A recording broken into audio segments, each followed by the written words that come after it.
Assalamualaikum warahmatullahi wabarakatuh.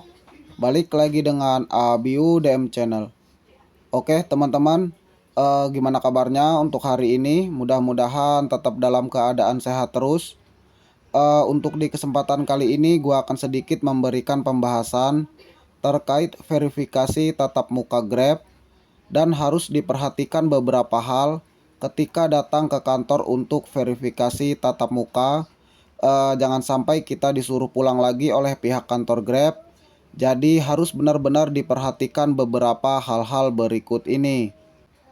Yang pertama, yang harus diperhatikan adalah harus memiliki bukti undangan panggilan yang sudah dikirimkan melalui WhatsApp.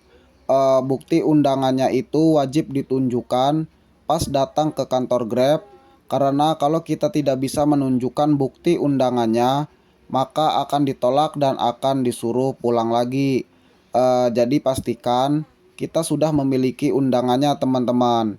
Dan untuk undangan panggilan yang resmi dari Grab, yang keterangan di WA-nya itu Grab ID sahabat Grab Bike bercentang hijau.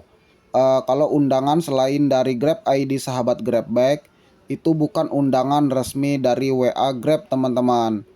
Kalau misalkan kalian mendapatkan panggilan dan undangan WA-nya itu bukan dari WA resmi Grab, gua menyarankan untuk hati-hati, takutnya penipuan.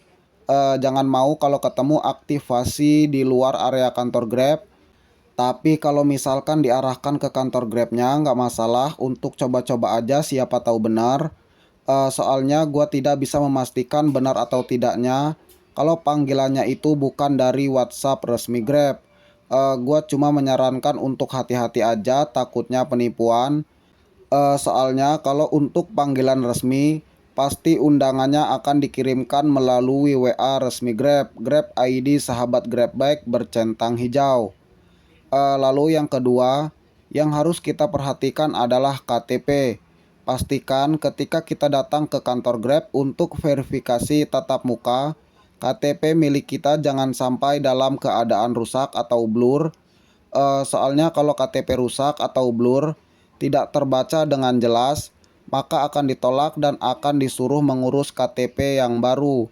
Jadi pastikan KTP kita masih bagus dan tidak rusak, dan tentunya untuk KTP ini harus yang sudah eKTP. Lalu yang ketiga adalah SIM. Untuk SIM ini tentunya harus berstatus aktif. Gue yakin kalau SIM, pasti kalian yang mendaftar ingin bergabung menjadi driver Grab pasti sudah memilikinya. Lalu yang keempat adalah surat tanda nomor kendaraan atau STNK, dan tentunya yang masih berlaku atau status pajak aktif. Dan pastikan juga kendaraan atau motor yang akan didaftarkan minimal tahun 2020. Karena syarat motor untuk daftar Grab driver minimal tahun 2020, tidak bisa di bawah tahun 2020 teman-teman. Sebenarnya di undangannya juga sudah dicantumkan untuk kendaraan atau motor ini minimal tahun 2020. Lalu yang berikutnya, yang kelima adalah rekening bank. Untuk rekening bank ini, ketika mau verifikasi tatap muka, kita harus membawa buku tabungannya. Jika misalkan tidak ada buku tabungannya, bisa dengan menunjukkan mobile banking atau m-banking. Yang terpenting rekening bank atas nama pribadi milik kita sendiri, tidak bisa menggunakan rekening bank milik orang lain meskipun milik saudara kandung kita sendiri. Kalau misalkan tidak memiliki rekening bank, masih bisa menggunakan OVO. Yang pasti untuk OVO ini harus sudah OVO primer. Kalau belum primer, silahkan untuk di-upgrade terlebih dahulu ke OVO primer teman-teman. Dan pastikan juga nomor OVO dan nomor yang akan digunakan di akun Grab driver, nomornya harus sama, jadi harus valid. Lalu yang berikutnya, yang keenam adalah surat keterangan catatan kepolisian SKCK. Untuk SKCK ini harus yang masih berlaku atau masih berstatus aktif. Soalnya di undangannya juga sudah dituliskan untuk SKCK wajib aktif. Lalu yang ketujuh, wajib menyiapkan dana tunai atau uang cash kurang lebih sebesar 385.000. 335.000 untuk pengambilan atribut dan 50.000 untuk saldo dompet kredit. Jadi pastikan untuk membawa uang cash ketika datang ke kantor untuk verifikasi tatap muka Grab, teman-teman. Jika dokumen-dokumen yang telah gue sampaikan tadi sudah memenuhi, silahkan untuk datang aja ke kantor Grab untuk verifikasi tatap muka sesuai dengan jadwal yang sudah ditentukan di undangannya. Masih bisa ditunda jika misalkan berhalangan untuk hadir di tanggal yang sudah ditentukan, akan tetapi jangan lebih dari 2 minggu.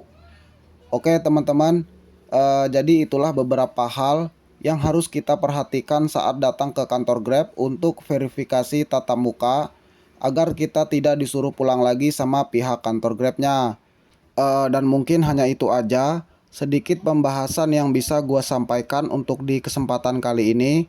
Mudah-mudahan bisa membantu dan bermanfaat bagi teman-teman yang ingin datang untuk menghadiri undangan sesi verifikasi tatap muka ke kantor Grab. Ketemu lagi nanti di pembahasan-pembahasan yang berikutnya. Akan tetapi jangan lupa untuk tetap dukung terus channel gua ini, caranya dengan di subscribe. Sampai jumpa lagi. Wassalamualaikum warahmatullahi wabarakatuh.